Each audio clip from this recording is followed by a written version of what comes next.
राधे राधे जी। आज की कथा में आप सभी भक्तों का हार्दिक स्वागत है। भगवान श्री कृष्ण और श्रीमती राधा रानी की कृपा सदैव आप और आपके समस्त परिवार पर बनी रहे।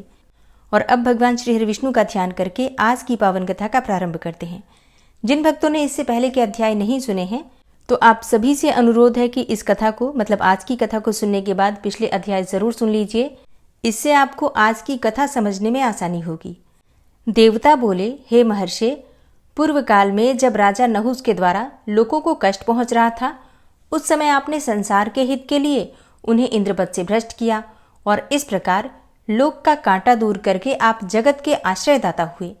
जिस समय पर्वतों में श्रेष्ठ विंध्याचल सूर्य के ऊपर क्रोध करके बढ़कर बहुत ऊंचा हो गया था, उस समय आपने ही उसे नतमस्तक किया। तब से आज तक आपकी आज्ञा का पालन करता हुआ वह पर्वत बढ़ता ही नहीं। जब सारा जगत अंधकार से आच्छादित था और प्रजा मृत्यु से पीड़ित होने लगी, उस समय आपको ही अपना रक्षक समझकर प्रजा आपकी शरण में आई और उसे आपके द्वारा परम आनंद एवं शांति की प्राप्ति हुई। जब जब हम लोगों पर भय का आक्रमण हुआ, तब तब सदा ही आपने हमें शरण दी है। इसलिए आज भी हम आपसे एक वर की याचना करते हैं। आप वरदाता हैं, अतः हमारी इच्छा को पूर्ण कीजिए। भीष्म जी ने पूछा कि हे महामुने, क्या कारण था जिससे कि विंध्य पर्वत सहसा ही क्रोध से मूर्छित होकर बढ़कर बहुत ऊंचा हो गया था? भीष्म जी के इस प्रश्न का उत्तर देते हुए पुलस्त्य जी ने कहा कि सूर्य प्रतिदिन उदय और अस्त होने के समय सुवर्ण में महापर्वत गिरिराज मेरु की परिक्रमा किया करते हैं। एक दिन सूर्य को देखकर विंध्याचल ने उनसे कहा, भास्कर, जिस प्रकार आप प्रतिदिन मेरु पर्वत की परिक्रमा किया करते हैं, उसी प्रकार से मेरी भी कीजिए। अब यह सुनकर सूर्य ने गिरिराज विंध्य से कहा, हे शैल, मैं अपनी इच्छा से मेरु की परिक्रमा नहीं करता।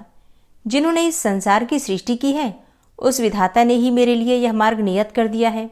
उनके ऐसा कहने पर विंध्याचल को सहसा ही क्रोध हो आया और वह सूर्य तथा चंद्रमा का मार्ग रोकने के लिए बढ़कर बहुत ऊंचा हो गया। तब इंद्र आदि संपूर्ण देवताओं ने जाकर बढ़ते हुए गिरिराज विंध्याचल को रोका, किंतु उसने उनकी बात नहीं मानी। तब वे महर्षि अगस्त्य के पास जाकर बोले, हे मुनीश्वर, शैलराज विंध्य क्रोध के वशीभूत होकर सूर्य, चंद्रमा तथा नक्षत्रों का मार्ग रोक रहा है और उसका कोई निवारण नहीं कर पाता। देवताओं की बात सुनकर ब्रह्मर्षि अगस्त्य जी विंध्य के पास गए और आदरपूर्वक बोले, पर्वत श्रेष्ठ, मैं दक्षिण दिशा में जाने के लिए तुमसे मार्ग चाहता हूं और जब तक मैं लौट कर न आऊं तब तक तुम नीचे रहकर ही मेरी प्रतीक्षा करो। मुनि की बात मानकर विंध्याचल ने वैसा ही किया। महर्षि अगस्त्य दक्षिण दिशा से आज तक नहीं लौटे। इसी से विंध्य पर्वत अब नहीं बढ़ता। हे भीष्म, तुम्हारे प्रश्न के अनुसार यह प्रसंग मैंने सुना दिया। अब देवताओं ने जिस प्रकार से कालकेय दैत्यों का वध किया, वह वृतांत सुनो। देवताओं के वचन सुनकर महर्षि अगस्त्य जी ने पूछा, आप लोग यहाँ किस लिए आए हैं और मुझसे क्या वरदान चाहते हैं? उनके इस प्रकार पूछने पर देवताओं ने कहा, हे महात्मन, हम आपसे एक अद्भुत वरदान चाहते हैं। हे महर्षि, आप कृपा करके समुद्र को पी जाइए। आपके ऐसा करने पर हम लोग देवद्रोही कालकेय नामक दैत्यों को उनके सगे संबंधियों सहित मार डालेंगे। महर्षि ने कहा, बहुत अच्छा देवराज, मैं आप लोगों की इच्छा अवश्य पूर्ण करूंगा। ऐसा कहकर वे देवताओं और तपः सिद्धि मुनियों के साथ जलनिधि समुद्र के पास गए। उनके इस अद्भुत कर्म को देखने की इच्छा से बहुतेरे मनुष्य, नाग, गंधर्व, यक्ष और किन्नर भी उन महात्मा के पीछे पीछे गए। महर्षि सहसा ही समुद्र के तट पर जा पहुंचे। समुद्र भीषण गर्जना कर रहा था। वह अपनी उत्ताल तरंगों से नृत्य करता हुआ सा जान पड़ता था। महर्षि अगस्त्य के साथ संपूर्ण देवता, गंधर्व, नाग और महाभाग मुनि जब महासागर के किनारे पहुंच गए, तब महर्षि ने समुद्र को पी जाने की इच्छा से उन सबको लक्ष्य करके कहा, हे देवगण, संपूर्ण लोकों का हित करने के लिए इस समय मैं इस महासागर को पिए लेता हूं। अब आप लोगों को जो कुछ भी करना है शीघ्र ही कीजिए। यूं कहकर वे सबके देखते देखते ही समुद्र को पी गए। अब ये देखकर देवता और इंद्र आदि को बड़ा विस्मय हुआ तथा वे महर्षि की स्तुति करते हुए कहने लगे, हे भगवान, आप हमारे रक्षक और लोगों को नया जन्म देने वाले हैं। आपकी कृपा से देवताओं सहित संपूर्ण जगत का कभी उच्छेद नहीं हो सकता। इस प्रकार संपूर्ण देवता उनका सम्मान कर रहे थे। प्रधान प्रधान गंधर्व हर्षनाद कर रहे थे और महर्षि के ऊपर दिव्य पुष्पों की वर्षा हो रही थी। उन्होंने समूचे महासागर को जल शून्य कर दिया। जब समुद्र में एक बूंद भी पानी न रहा, तब संपूर्ण देवता हर्ष में भरकर हाथों में दिव्य आयुध लिए दानवों पर प्रहार करने लगे। महाबली देवताओं का वेग असुरों के लिए असह्य हो गया। उनकी मार खाकर भी वे भीमकाय दानव 2 घड़ी तक घमासान युद्ध करते रहे, किंतु वे पवित्र आत्मा मुनियों की तपस्या से दग्ध हो चुके थे। इसलिए पूर्ण शक्ति लगाकर यत्न करते रहने पर भी देवताओं के हाथ से मारे गए, और जो मरने से बच रहे वे पृथ्वी फाड़कर पाताल में घुस गए। दानवों को मारा देखकर देवताओं ने नाना प्रकार के वचनों द्वारा मुनिश्रेष्ठ अगस्त्य जी का स्तवन किया तथा इस प्रकार कहा। देवता बोले, हे महाभाग, आपकी कृपा से संसार के लोगों को बड़ा सुख मिला। काल के दानव बड़े ही क्रूर और पराक्रमी थे, वे सब आपकी शक्ति से मारे गए। लोक रक्षक महर्षि, अब इस समुद्र को भर दीजिए। आपने जो जल पिया है वह सब इसमें वापस छोड़ दीजिए। उनके ऐसा कहने पर मुनिश्रेष्ठ अगस्त्य जी बोले, वह जल तो मैंने पचा लिया, अब समुद्र को भरने के लिए आप लोग कोई दूसरा उपाय सोचें। महर्षि की बात सुनकर देवताओं को विस्मय भी हुआ और विषाद भी। वहां इकट्ठे हुए सब लोग एक दूसरे की अनुमति लेकर मुनिवर अगस्त्य जी को प्रणाम करके जैसे आए थे वैसे ही लौट गए। अब देवता लोग समुद्र को भरने के विषय में परस्पर विचार करते हुए ब्रह्मा जी के पास गए। वहां पहुंचकर उन्होंने हाथ जोड़कर ब्रह्मा जी को प्रणाम किया और समुद्र के पुनः भरने का उपाय पूछा। तब लोक पितामह ब्रह्मा जी ने उनसे कहा, देवताओं, तुम सब लोग अपनी इच्छा के अनुसार अपने अपने अभीष्ट स्थान को लौट जाओ। अब बहुत दिनों के बाद समुद्र अपनी पूर्वावस्था को प्राप्त होगा। महाराज भगीरथ अपने कुटुंबी जनों को तारने के लिए गंगा जी को लाएंगे और उन्हीं के जल से पुनः समुद्र को भर देंगे। ऐसा कहकर ब्रह्मा जी ने देवताओं और ऋषियों को भेज दिया। पुलस्त्य जी कहते हैं कि हे राजन, अब मैं तुम्हारे लिए सप्तर्षियों के आश्रम का वर्णन करूंगा।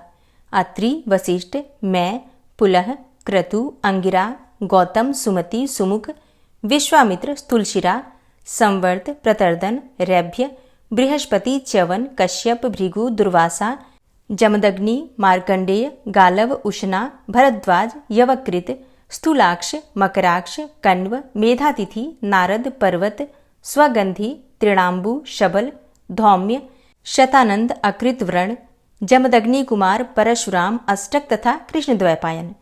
ये सभी ऋषि महर्षि अपने पुत्रों और ऋषियों के साथ पुष्कर में आकर सप्तर्षियों के आश्रम में रह चुके हैं तथा सबने इंद्रिय संयम और शौच संतोपादि नियमों के पालन पूर्वक पूरी चेष्टा के साथ तपस्या की है, जिसके फलस्वरूप उनमें इंद्रिय जय, धैर्य, सत्य, क्षमा, सरलता, दया और दान आदि सद्गुणों की प्रतिष्ठा हुई है। पूर्व काल की बात है, समाधि के द्वारा सनातन ब्रह्मलोक पर विजय प्राप्त करने की अभिलाषा रखने वाले सप्तर्षिगण तीर्थ स्थानों का दर्शन करते हुए इस पृथ्वी पर विचर रहे थे। इसी बीच में एक बड़ा भारी सूखा पड़ा, जिसके कारण भूख से पीड़ित होकर संपूर्ण जगत के लोग बड़े कष्ट में पड़ गए।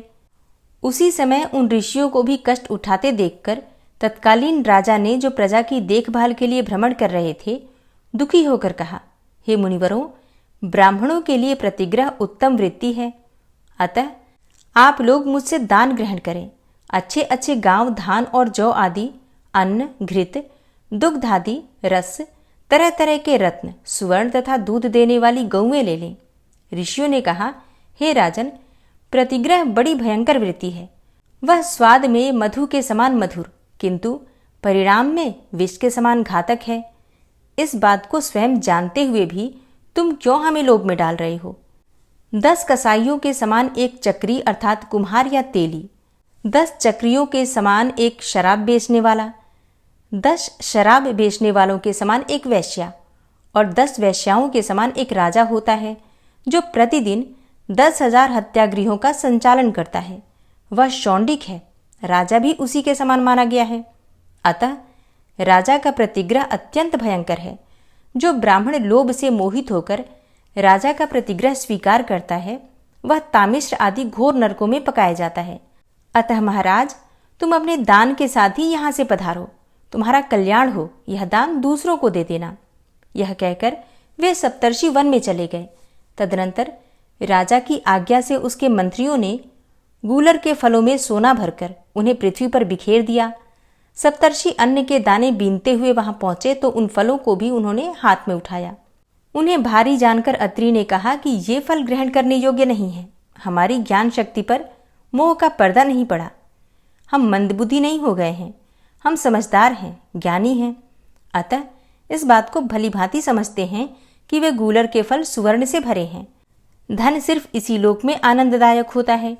मृत्यु के बाद तो वह बहेड़ी अर्थात कटु परिणाम को उत्पन्न करता है।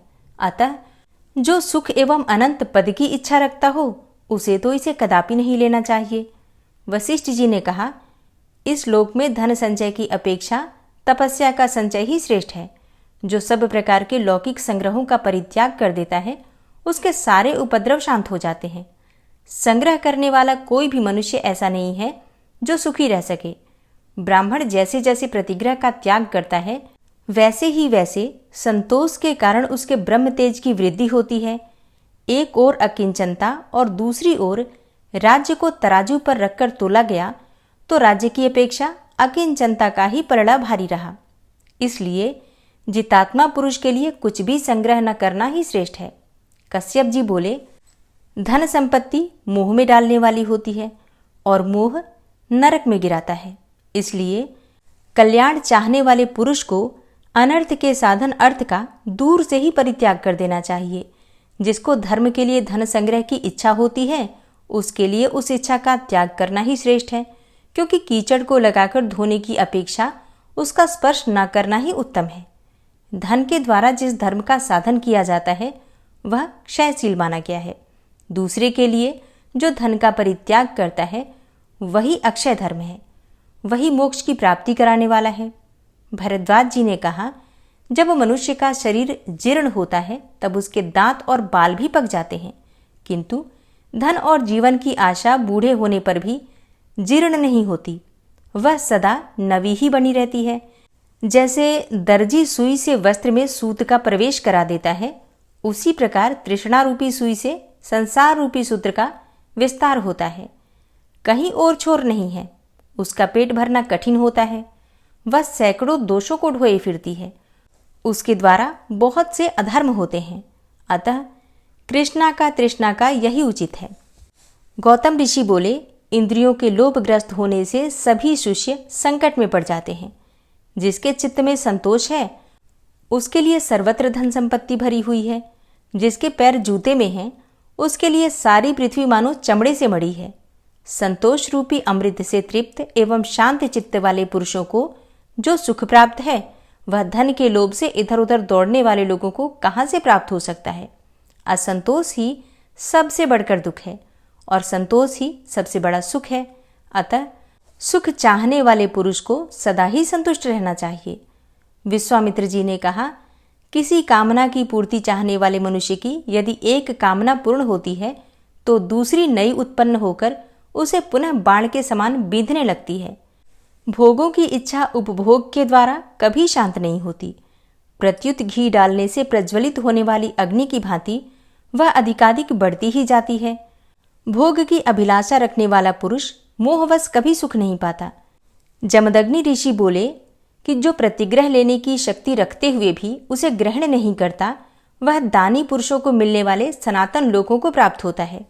जो ब्राह्मण राजा से धन लेता है वह महर्षियों द्वारा शोक करने के योग्य है। उस मूर्ख को नरक यातना का भय नहीं दिखाई देता। प्रतिग्रह लेने में समर्थ होकर भी उसमें प्रवृत्त नहीं होना चाहिए, क्योंकि प्रतिग्रह से ब्राह्मणों का ब्रह्म तेज नष्ट हो जाता है। अरुंधति ने कहा, तृष्णा का आदि अंत नहीं है, वह सदा शरीर के भीतर ही व्याप्त रहती है। दुष्ट बुद्धि वाले पुरुषों के लिए जिसका त्याग करना कठिन है, जो शरीर के जीर्ण होने पर भी जीर्ण नहीं होती तथा जो प्राणांतककारी रोग के समान है, उस तृष्णा का त्याग करने वाले को ही सुख मिलता है। पशुषक बोले, धर्मपरायण विद्वान पुरुष जैसा आचरण करते हैं, आत्मकल्याण की इच्छा रखने वाले विद्वान पुरुष को वैसा ही आचरण करना चाहिए। ऐसा कहकर दृढ़तापूर्वक नियमों का पालन करने वाले वे सभी महर्षि उन सुवर्ण युक्त फलों को छोड़कर अन्यत्र चले गए। घूमते घामते वे मध्य पुष्कर में गए, जहां अकस्मात आए हुए शुनहसख नामक परिव्राजक से उनकी भेंट हुई। उसके साथ वे किसी वन में गए। वहां उन्हें एक बहुत बड़ा सरोवर दिखाई दिया, जिसका जल कमलों से आच्छादित था। वे सबके सब उस सरोवर के किनारे बैठ गए और कल्याण का चिंतन करने लगे। उस समय शुनहसख ने क्षुधा से पीड़ित उन समस्त मुनियों से इस प्रकार कहा, महर्षियों, आप सब लोग बताइए, भूख की पीड़ा कैसी होती है। तब ऋषियों ने कहा, शक्ति, खड्ग, गदा, चक्र, तोमर और बाणों से पीड़ित किए जाने पर मनुष्य को जो वेदना होती है, वह भी भूख की पीड़ा के सामने मात हो जाती है। दमा, खांसी, क्षय, ज्वर और मिर्गी आदि रोगों को कष्ट पाते हुए मनुष्य को भी भूख की पीड़ा उन सब की अपेक्षा अधिक जान पड़ती है। जिस प्रकार सूर्य की किरणों से पृथ्वी का सारा जल खींच लिया जाता है, उसी प्रकार पेट की आग से शरीर की समस्त नाड़ियां सूख जाती हैं। क्षुधा से पीड़ित मनुष्य को आंखों से कुछ नहीं सूझ पड़ता, उसका सारा अंग जलता और सूखता जाता है। भूख की आग प्रज्वलित होने पर मनुष्य गूंगा, बहरा, जड़ पंगु, भयंकर तथा मर्यादाहीन हो जाता है। लोग क्षुधा से पीड़ित होने पर माता पिता, स्त्री, पुत्र, कन्या, भाई तथा स्वजनों का भी परित्याग कर देते हैं। भूख से व्याकुल मनुष्य न पितरों की भली भांति पूजा कर सकता है और न ही देवताओं की, न गुरुजनों का सत्कार कर सकता है, न ऋषियों तथा अभ्यागतों का। इस प्रकार अन्न न मिलने पर देहधारी प्राणियों में ये सभी दोष आ जाते हैं। इसलिए संसार में अन्न से बढ़कर न तो कोई पदार्थ हुआ है और न होगा। अन्न ही संसार का मूल है। सब कुछ अन्न के ही आधार पर टिका हुआ है। पितर, देवता, दैत्य, यक्ष, राक्षस, किन्नर, मनुष्य और पिशाच सभी अन्नमय ही माने गए हैं। इसलिए अन्नदान करने वाले को अक्षय तृप्ति और सनातन स्थिति प्राप्त होती है। तप, सत्य, जप, होम, ध्यान, योग, उत्तम गति, स्वर्ग और सुख की प्राप्ति, ये सब कुछ अन्न से ही सुलभ होते हैं। चंदन, अगर, धूप और शीतकाल में ईंधन का दान अन्नदान के 16वें हिस्से के बराबर भी नहीं हो सकता। अन्न ही प्राण, बल और तेज है। अन्न ही पराक्रम है। अन्न से ही तेज की उत्पत्ति और वृद्धि होती है। जो मनुष्य श्रद्धापूर्वक भूखे को अन्न देता है, वह ब्रह्म स्वरूप होकर ब्रह्मा जी के साथ आनंद मनाता है। जो एकाग्र चित्त होकर अमावस्या को श्राद्ध में अन्नदान का महात्म्य मात्र सुनता है, उसके पितर आजीवन संतुष्ट रहते हैं। इंद्रिय संयम और मनोनिग्रह से युक्त ब्राह्मण सुखी एवं धर्म के भागी होते हैं। दम, दान एवं यम, ये तीनों तत्वार्थदर्शी पुरुषों द्वारा बताए हुए धर्म हैं। इनमें भी विशेषतः दम ब्राह्मणों का सनातन धर्म है। दम तेज को बढ़ाता है। दम परम पवित्र और उत्तम है। दम से पुरुष पाप रहित एवं तेजस्वी होता है। संसार में जो कुछ नियम, धर्म, शुभ कर्म अथवा संपूर्ण यज्ञों के फल हैं, उन सब की अपेक्षा दम का महत्व अधिक है। दम के बिना दान रूपी क्रिया की यथावत शुद्धि नहीं हो सकती। दम से ही यज्ञ और दम से ही दान की प्रवृत्ति होती है। जिसने इंद्रियों का दमन नहीं किया, उसके वन में रहने से भी क्या लाभ है, तथा जिसने मन और इंद्रियों का भली भांति जहां जहां दमन किया है, उसको घर छोड़कर किसी आश्रय में रहने की क्या आवश्यकता है। जितेंद्रिय पुरुष निवास करता है जहां, उसके लिए वही स्थान वन एवं महान आश्रम है।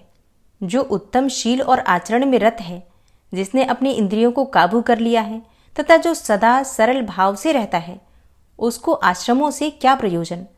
विषयासक्त मनुष्यों से वन में भी दोष बन जाते हैं तथा घर में रहकर भी यदि पांचों इंद्रियों का निग्रह कर लिया जाए तो वह तपस्या ही है। जो सदा शुभ कर्म में ही प्रवृत्त होता है, उस वीतराग पुरुष के लिए घर ही तपोवन है। केवल शब्द शास्त्र व्याकरण के चिंतन में लगे रहने वाले का मोक्ष नहीं होता तथा लोगों का मन बहलाने में ही जिसकी प्रवृत्ति है, उसको भी मुक्ति नहीं मिलती। जो एकांत में रहकर दृढ़तापूर्वक नियमों का पालन करता, इंद्रियों की आसक्ति को दूर हटाता, अध्यात्म तत्व के चिंतन में मन लगाता और सर्वदा अहिंसा व्रत का पालन करता है, उसी का मोक्ष निश्चित है। जितेंद्रिय पुरुष सुख से सोता और सुख से जागता है। वह संपूर्ण भूतों के प्रति समान भाव रखता है। उसके मन में हर्ष, शोक आदि विकार नहीं आते। छेड़ा हुआ सिंह, अत्यंत रोष से भरा हुआ सर्प तथा सदा कुपित रहने वाला शत्रु भी वैसा अनिष्ट नहीं कर सकता जैसा कि संयम रहित चित्त कर डालता है। हरे कृष्णा। आज की कथा का यहीं पर समापन करती हूँ। इसके आगे का वृतांत आप कल की कथा में सुनेंगे। ओम विश्वं विष्णुर्वषट्कारो भूतभव्य भवत्प्रभु भूतकृत भूतभृत भावो भूतात्मा भूतवाहन भूतात्मा परमात्मा च मुक्तानां परमागति अव्ययः पुरुषः साक्षी क्षेत्रज्ञो अक्षर एव च योगो योगविदां नेता प्रधानपुरुषेश्वरः नारसिंहवपुः श्रीमान् केशवः पुरुषोत्तमः सर्वः शर्वः शिवस्थाणुर्भूतादिर्निधिर्व्ययः संभवो भावनो भर्ता प्रभवः प्रभुरीश्वरः स्वयंभू शंभुरादित्यः पुष्कराक्षो महास्वनः अनादिनिधनो धाता विधाता धातुरुत्तमः अप्रमेयो ऋषिकेश पद्मनाभो अमरप्रभु विश्वकर्मा मनुस्त्वष्टा स्थविष्ठः स्थविरो ध्रुवः अग्राह्यः शाश्वतः कृष्णो लोहिताक्षः प्रतर्दनः प्रभूतस्त्रिककुब्धाम पवित्रं मङ्गलं परम् ईशानः प्राणदः प्राणो ज्येष्ठः श्रेष्ठः प्रजापति हिरण्यगर्भो भूगर्भो माधवो मधुसूदनः ईश्वरो विक्रमी धन्वी मेधावी विक्रमः क्रमः अनुत्तमो दुराधर्षः कृतज्ञः कृतिरात्मवान् सुरेशः शरणं शर्म विश्वरेताः प्रजाभवः अह संवत्सरो व्यालः प्रत्ययः सर्वदर्शनः अजः सर्वेश्वरः सिद्धः सिद्धे सर्वादिर्च्युतः वृषाकपिर्मेयात्मा सर्वयोगविनिश्रितः वसुर्वसुमनः सत्यः समात्मा संमितः समः अमोघः पुण्डरीकाक्षो वृषकर्मा वृषाकृतिः रुद्रो बहुशिरा बभ्रुर्विश्वयोनिः शुचिश्रवः अमृतः शाश्वतस्थाणुर्वरारोहो महातपः सर्वगः सर्वविद्भानुर्विश्वक्सेनो जनार्दनः वेदो वेदविद्व्यङ्गो वेदाङ्गो वेदवित्कविः लोकाध्यक्षः सुराध्यक्षो धर्माध्यक्षः कृताकृतः चतुरात्मा चतुर्व्यूहश्चतुर्द्रष्टश्चतुर्भुजः भ्राजिष्णुर्भोजनं भोक्ता सहिष्णुर्जगदाति च अनघो विजयो जेता विश्वयोनिः पुनर्वसु उपेन्द्रो वामनः प्रांशुर्मोघः शुचिरुर्जितः अतीन्द्रः सङ्ग्रहः सर्गो धृतात्मा नियमो यमः वेद्यो वैद्यः सदा योगी वीरः माधवो मधु अतीन्द्रियो महामायो महोत्साहो महाबलः महाबुद्धिर्महावीर्यो महाशक्तिर्महाद्युतिः अनिर्देश्य वपुः श्रीमान् मेयात्मा महाधृतिर् महिश्वासो महीभर्ता श्रीनिवासः सतां गति अनिरुद्ध सुरानन्दो गोविन्दो गोविन्दाम्पति मरीचिर्दमनो हंस सुपर्णो भुजगोत्तम हिरण्यनाभ सुतपा पद्मनाभ प्रजापति अमृत्यु सर्वदिक्सिंह संधाता सन्धिमानस्थिर अजो दूर्मर्षणः शास्ता विश्रुतात्मा सुरारिः गुरुर्गुरुतमो धाम सत्य सत्यपराक्रम निमिषो अनिमिषो श्रग्वी वाचस्पतिरुदारधि अग्रणिर्ग्रामणी श्रीमान् न्यायो नेता समीरण सहस्रमूर्धा विश्वात्मा सहस्राक्षा सहस्रपात् आवर्तनो निवृत्तात्मा संवृतः संप्रमर्दन अह संवर्तको वहनिर्निलोधरणीधरः सुप्रसादः प्रसन्नात्मा विश्वदृग् विशुभुग्विभु सत्कर्ता सत्कृतः साधु जहर्नुर्नारायणो नरः असंख्येयो अप्रमेयात्मा विशिष्टशिष्टकृच्छुवि सिद्धार्थ सिद्धसङ्कल्प सिद्धिदः सिद्धिसाधनः वृषाहि वृषभो विष्णुर्विष्पर्वा वृषोदरः वर्धनो वर्धमानश्च विविक्तः श्रुतिसागरः सुभुजो दूर्धरो वाग्मी महेन्द्रो वसुदो वसु नैकरूपो बृहद्रूप शिपिविष्टः प्रकाशनः ओजस्तेजो द्युतिधरः प्रकाशात्मा प्रतापनः रिद्धस्पष्टाक्षरो मन्त्रश्चन्द्रांशुर्भास्करदुतिः अमृतांशुद्भवो भानु शशबिन्दुः सुरेश्वरः औषधं जगतः सेतु सत्यधर्मपराक्रमः भूतभव्य भवन्नाथ पवनः पावनो नलः कामः कामकृत्कान्तः कामः कामप्रदः प्रभु युगादिकृद्युगावर्तो नैकमायो महाशनः अदृश्योऽव्यक्तरूपश्च सहस्रजितनन्तजित् इष्टो अविशिष्ट शिष्टेष्ट शिखण्डी नहुसो वृष क्रोधः क्रोधकृत्कर्ता विश्वबाहुर्महीधरः अच्युतः प्रतितः प्राणः प्राणदो वासवानुजः अपां निधिर्धिष्ठानं प्रमत्तः प्रतिष्ठितः स्कन्दः स्कन्दधरो धूर्यो वरदो वायुवाहनः वासुदेवो बृहद्भानुरादिदेवः पुरन्दरः अशोकस्तारणस्तारः शूरः सौरिर्जनेश्वरः अनुकूलः शतावर्त पद्मी पद्मनिभेक्षणः पद्मनाभो अरविन्दाक्ष पद्मगर्भ शरीरभृत् महर्धिरिद्धो वृद्धात्मा महाक्षो गरुडाध्वजः अतुलः शरभो भीमो समयज्ञो हविर्हरि सर्वलक्षणलक्षण्यो लक्ष्मीवान् समितिञ्जयः वीक्षरो रोहितो मार्गो हेतुर्दामोदरः सः महीधरो महाभागो वेगवान् मिताशनः उद्भवः शोभणो देवः श्रीगर्भः परमेश्वरः करणं कारणं कर्ता विकर्ता गहनो गुहः व्यवसायो व्यवस्थान संस्थान स्थानदो ध्रुवः परर्थी परमस्पस्तुष्ट पुष्ट सुभेक्षणः रामो विरामो विरजो मार्गो नेयो नयोनयः वीरः शक्तिमतां श्रेष्ठो धर्मो धर्मविदुत्तमः वैकुण्ठः पुरुषः प्राणः प्राणदः प्रणवः पृथु हिरण्यगर्भः शत्रुघ्नो व्याप्तो वायुरुधोक्षजः ऋतुः सुदर्शनः कालः परमेष्ठी परिग्रहः उग्रः संवत्सरो दक्षो विश्रामो विश्वदक्षिणः विस्तारः स्थावरस्थाणु प्रमाणं बीजमव्ययम् अर्थो अनर्थो महाकोशो महाभोगो महाधनः अनिर्विण्णः स्थविष्टोऽभू धर्मयुपो महामखः नक्षत्रनेमिर्नक्षत्री क्षमा चामः समीहन यज्ञ इज्जो महेज्यश्च क्रतु सत्रं सतां गतिः सर्वदर्शी विमुक्तात्मा सर्वज्ञो ज्ञानमुत्तमं सुव्रतः सुमुखः सुष्मा सुघोषः सुखदः सुहृतः मनोहरो जित्क्रोधो वीरबाहुर्विदारणः स्वापनः स्ववसो व्यापी नैकात्मानैककर्मकृत् वत्सरो वत्सलो वत्सी रत्नगर्भो धनेश्वरः धर्मगुप्त धर्मकृद्धर्मी सदसक्षरमक्षरम् अविज्ञाता सहस्रांशुर्विधाता कृतलक्षणः गभस्तिनेमिः सत्त्वस्थः सिंहो भूतमहेश्वरः आदिदेवो महादेवो देवेशो देवभृद्गुरुः उत्तरो गोपतिर्गोप्ता ज्ञानगम्यः पुरातनः शरीरभूतभृद्भोक्ता कपीन्द्रो भूरि दक्षिणः सोमभो अमृतपः सोमः पुरुजित पुरुषोत्तमः विनियोजय सत्यसन्धो दाशाः सात्वतां पतिः जीवो विनयिता साक्षी मुकुन्दो अमितविक्रमः अम्भो निद्रणन्तात्मा महोदधीशयोऽन्तकः अजो महार्हः स्वाभाव्यो जितामित्रः प्रमोदनः आनन्दो नन्दनो नन्दः सत्यधर्मा त्रिविक्रमः महर्षि कपिलाचार्यः कृतज्ञो मेदिनीपतिः त्रिपदस्त्रिदशाध्यक्षो महाशृङ्गः कृतान्तकृत् महावराहो गोविन्दः सुखेणः कनकाङ्गदी गुह्यो गभीरो गहनो गुप्तश्चक्रगदाधरः वेधा स्वाङ्गो अजितः कृष्णो दृढः सङ्कर्षणोच्युतः वरुणो वारुणो वृक्षः पुष्कराक्षो महामनाः भगवान् भगानन्दी वनमाली हलायुधः आदित्यो ज्योतिरादित्यः सहिष्णुर्गतिसत्तमः सुधन्वाखण्ड परशुर्दारुणो द्रविडप्रदः दिविस्त्रिक्सर्वदृग्व्यासो वाचस्पतिर्योनिजः त्रिसामासामगः साम निर्वाणं भेषजं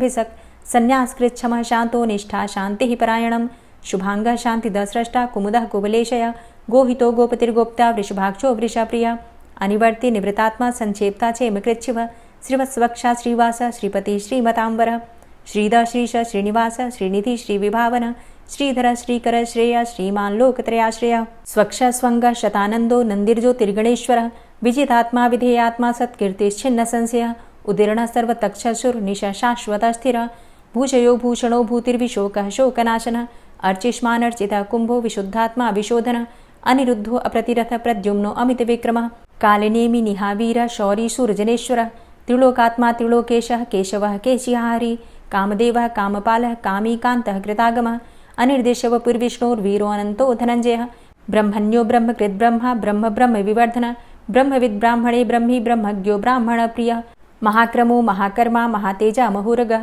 महाक्रतुर्महायज्वा महायज्ञो महाहवि स्तव्यः स्तव प्रियः स्तोत्रं स्तुतिस्तोतारणप्रियः पूर्णः पुरैता पुण्यः पुण्यकीर्तिर्नामयः मनोजवस्तीर्थकरो वसुरेता वसुप्रदः वसुप्रदो वासुदेव वसुर्वसुमनाहवि सद्गतिः सत्कीर्तिः सत्ता सद्भूति सत्परायणः शूरसेनो यदुश्रेष्ठः सन्निवासः सुयामुनः भूतावासो वासुदेवः सर्वासु निलयोऽनलः दर्पः दर्पदो दृप्तो दूर्धरोथा पराजितः विश्वमूर्तिर्महामूर्तिर्दीप्तमूर्तिर्मूर्तिमान् अनेकमूर्तिरव्यक्तः शतमूर्तिः शताननः एको नैकः सवः क किं यत्तत्पदमनुत्तमं लोकबन्धुर्लोकनाथो माधवो भक्तवत्सलः सुवर्णवर्णो हेमाङ्गो वराङ्गश्चन्दनाङ्गदी वीरः विषमः शून्यो घृताशीर चलश्चलः अमानीमानदोमान्यो लोकस्वामी त्रिलोकधृक् सुमेधा मेधजो धन्यः सत्यमेधा धराधरः तेजो वृषः द्वितिधरः सर्वशस्त्रभृताम्बरः प्रग्रहो निग्रहो व्यग्रो नैकशृङ्गो गदाग्रजः चतुर्मूर्तिश्चतुर्बाहुश्चतुर्व्यूहश्चतुर्गति चतुरात्मा चतुर्भावश्चतुर्वेदविदेकपात् समावर्तो अनिवृतात्मा दुर्जयो दुरतिक्रमः दुर्लभो दुर्गमो दुर्गो दुरावासो दुरारिहा शुभांगो लोकसारंगः सुतन्तुस्तन्तुवर्धन इन्द्रकर्मा महाकर्मा कृतकर्मा कृतागमः उद्भवः सुन्दरः सुन्दो रत्ननाभः सुलोचनः अर्को वाजसनः शृङ्गी जयन्तः सर्वविजयी सुवर्णबिन्दुरक्षोभ्य सर्वभागीश्वरेश्वरः महाह्रदो महागर्तो महाभूतो महानिधि कुमुदः कुन्दरः कुन्दः पर्जन्यः पावनो नीलः अमृताशो अमृतवपुः सर्वज्ञः सर्वतोमुखः सुलभः सुव्रतः सिद्धः शत्रुजित् शत्रुतापनः न्यग्रोधो दुम्बरो अस्वस्थश्चाणुरान्ध्रनिषूदनः सहस्रार्चिः सप्तजिह्वः सप्तैधा सप्तवाहनः अमूर्तिरणघो अचिन्त्यो भयकृद्भयनाशनः अणुर्बृहत्कृशः स्थूलो गुणभृन्निर्गुणो महान् अधृतः स्वधृतः स्वास्य प्राग्वंशो वंशवर्धनः भारभृतिकथितो योगी योगी स सर्वकामद आश्रमश्रमण क्षाम सुपर्णो वायुवाहन धनुर्धरोर्धनुर्वेदो दण्डोदमयितादम अपराजितः सर्वसहो नियन्ता नियमो यमः सत्त्ववान् सात्विकः सत्य सत्यधर्मपरायण अभिप्रायः प्रियार्होर्ह प्रियकृत्प्रीतिवर्धनः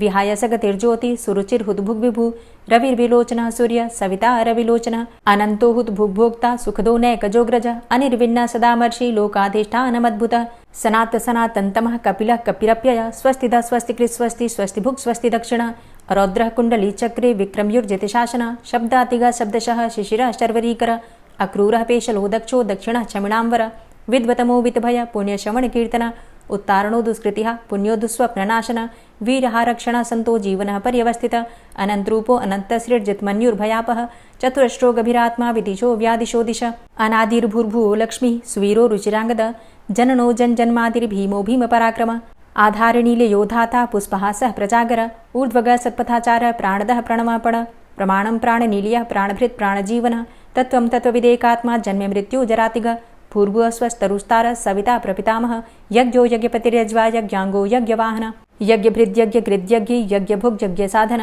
यज्ञान्तिकृद्यज्ञ गुह्यमन्यमन्नादेव च आत्मयोनिः स्वयं जातो वैखानः सामगायन देवकीनन्दन स्रष्टा क्षितिसः पापनाशन शङ्खभृन्नन्दकी चक्री शारङ्गधन्वा गदाधरः रथाङ्गपाणिरक्षोभ्य सर्वप्रहरणायुध ओं नमः इति।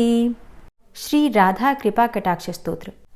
मुनीन्द्रवृन्दवन्दिते त्रिलोकशोकहारिणि प्रसन्नवक्त्रपङ्कजे निकुञ्जभूविलासिनी व्रजेन्द्रभानुनन्दिनी व्रजेन्द्रसूनुसङ्गते कदा करिष्यसि मां कृपाकटाक्षभाजनम् अशोकवृक्षवल्लरी वितानमण्डपस्थिते प्रवालबालपल्लव प्रभारुणान्ध्रिकोमले वराभयस्फुरत्करे प्रभूतसम्पदालये कदा करिष्यसि मां कृपाकटाक्षभाजनम् अनङ्गरङ्गमङ्गलं प्रसङ्गभङ्गुरं भ्रुवां सविभ्रमं ससम्भ्रमं दृगन्तबाणपातने निरन्तरं वशीकृत प्रतीतनन्दनन्दने कदा करिष्यसि मां कृपाकटाक्षभाजनम्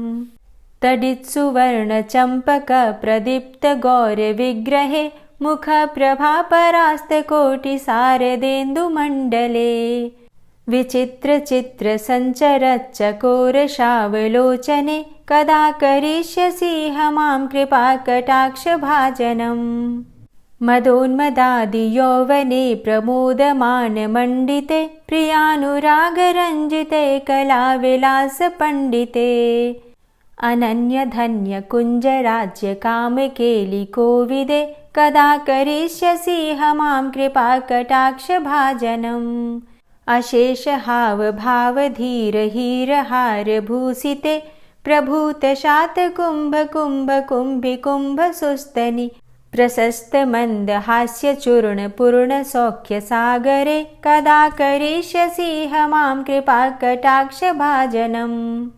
मृणालवालवल्लरी तरङ्गरङ्गदौर्लते लताग्रलास्यलोलनीललोचनावलोकने ललल्लुलन्मिलन्मनोज्ञमुग्धमोहिनाश्रिते कदा करिष्यसि मां कृपाकटाक्षभाजनम् सुवर्णमल्लिकाञ्चितत्रिरेखकम्बुकण्ठगे त्रिसूत्रमङ्गलीगुणत्रिरत्नदीप्तिदीधिते सलोलनीलकुन्तलप्रसूनगुच्छगुम्फिते कदा करिष्यसि मां कृपाकटाक्षभाजनम् नितम्बबिम्बलम्बमानपुष्पमेखलागुणे प्रशस्तरत्नकिङ्किणीकलापमध्यमञ्जुले करीन्द्रशुण्डदण्डिकावरोहशोभगोरुके कदा करिष्यसि मां कृपाकटाक्षभाजनम् अनेकमन्त्रनादमञ्जुनूपुरारवस्खलत् समाजराजहंसवंश निक्वडातिगौरवे विलोलहेमवल्लरी विडम्बिचारुचङ्क्रमे कदा करिष्यसि मां कृपाकटाक्षभाजनम् अनन्तकोटिविष्णुलोकनम्रपद्मजार्चिते हिमाद्रिजापुलोमजाविरिञ्चिजावरप्रदे अपारसिद्धिरिद्धिदिग्धसत्पदाङ्गुलीनखे कदा करिष्यसि मां कृपाकटाक्षभाजनम् मखेश्वरी क्रियेश्वरी स्वधेश्वरी सुरेश्वरी त्रिवेदभारतीश्वरी प्रमाणशासनेश्वरी रमेश्वरी क्षमेश्वरी प्रमोदकाननेश्वरी व्रजेश्वरी व्रजाधिपे श्रीराधिके नमोऽस्तु ते इतीममद्भुतं स्तवं निशम्य भानुनन्दिनी करोतु सन्ततं जनं कृपाकटाक्षभाजनम् भवेत्तदैव सञ्चित त्रिरूपकर्मनाशनं लभेत्तदा ब्रजेन्द्रसूनुमण्डलप्रवेशनम्। जय जय श्री राधे, जय जय श्री राधे। दोस्तों, माघ मास की पूर्णिमा, महाशिवरात्रि और होली से संबंधित जानकारी अगर आपको चाहिए तो चैनल पर वीडियो अपलोड हो चुकी है, ज़रूर देख लीजिए। आज की वीडियो आपको कैसी लगी कमेंट बॉक्स में ज़रूर बताइए। अगर वीडियो पसंद आती है तो इसे लाइक ज़रूर किया कीजिए और अगर संभव हो तो वीडियो को शेयर भी किया कीजिए। और चैनल पर पहली बार आए हैं, अगर अभी तक आपने चैनल को सब्सक्राइब नहीं किया है तो आज की वीडियो अगर आपको अच्छी लगे तो चैनल को सब्सक्राइब करके बेल आइकन को ज़रूर प्रेस कर लीजिए। इससे ये होगा कि इस चैनल पर जो नई वीडियो अपलोड होंगी उनकी नोटिफिकेशन आपको सही समय पर प्राप्त होगी। मिलती हूँ मैं आपसे अगली वीडियो में, तब तक के लिए जय श्री राधे।